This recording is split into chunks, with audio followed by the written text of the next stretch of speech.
और बड़ी खबर आपको बता दें, पश्चिम बंगाल में कांग्रेस को झटका देने की तैयारी में बीजेपी वरिष्ठ कांग्रेस नेता और सांसद अधीर रंजन चौधरी और दीपदास मुंशी बीजेपी के संपर्क में हैं। मुकुल रॉय और कैलाश विजयवर्गीय से संपर्क में हैं। ये लोग बीजेपी में शामिल होने पर बातचीत चल रही है। कई तृणमूल कांग्रेस नेता भी यहां पर कहा जा रहा है कि संपर्क में है।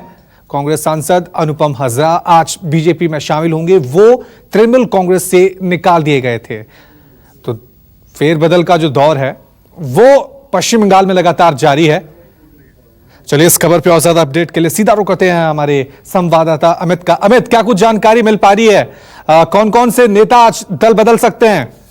देखिए, सबसे बड़ी बात कि प्रियरंजन दास मुंशी की जो पत्नी है दीपदास मुंशी और अधीर रंजन चौधरी जो कि सांसद हैं अभी, वो इन दोनों के बारे में कहा जा रहा है कि वो दोनों लगातार संपर्क में है। वो एक बड़ा झटका हो सकता है अगर वो ठीक चुनाव से पहले कांग्रेस छोड़कर बीजेपी में आते हैं तो एक बड़ा झटका कांग्रेस के लिए होगा।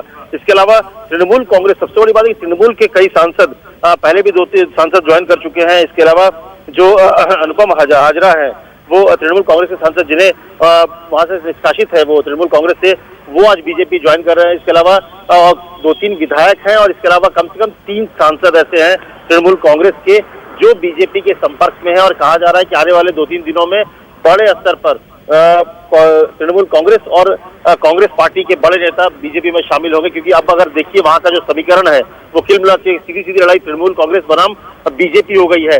ऐसे में जो ममता से नाराज और मुकुल रॉय इसमें एक बड़ी भूमिका निभा रहे हैं। मुकुल रॉय जो कि तृणमूल छोड़कर बीजेपी ज्वाइन किए हैं, वहां पे कैंपेन कमेटी के चेयरमैन बनाया गया है बीजेपी की तरफ से, वो बड़ी भूमिका निभा रहे हैं क्योंकि उनसे बड़े पर्सनल रिलेशंस जो है कुछ सांसदों के वो वहां से छोड़कर आ रहे हैं। तो एक बड़ी घटना के तौर पर इसे देख सकते हैं कि प्रियरंजन दास मुंशी की पत्नी दीपदास मुंशी और अधीर रंजन चौधरी बीजेपी में आने की अटकलें हो रही है कि वो लगातार संपर्क में है कैलाश विजयवर्गीय और मुकुल रॉय के।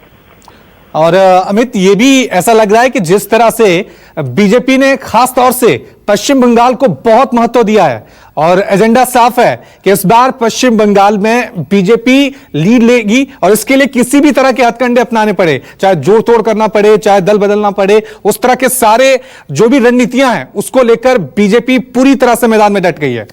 देखिए, निश्चित तौर पर उसे एक डार्क हॉर्स के तौर पे आप देख सकते हैं कि एक सरप्राइज एलिमेंट अगर कहीं से आएगा तो वो बंगाल से होगा। और जहां तक दल बदल की बात है तो नेता वहीं पर छोड़ के जाते हैं जहां पर जिस पार्टी की जीतने की संभावना ज्यादा होती है। और ये संभावना बंगाल में अगर देखिए तो 2 पार्टी के बीच में लड़ाई जब है कि तृणमूल कांग्रेस और बीजेपी के बीच में, और बीजेपी का ग्राफ जिस तेजी से बढ़ा है वहां पर वाकई में बीजेपी का ग्राफ जो है वो पश्चिम बंगाल में बढ़ता जा रहा है। इसका संकेत यही है कि कई बड़े नेता जो हैं तृणमूल कांग्रेस के वो बीजेपी में शामिल होने जा रहे हैं। बहुत बहुत शुक्रिया अमित तमाम जानकारी के लिए।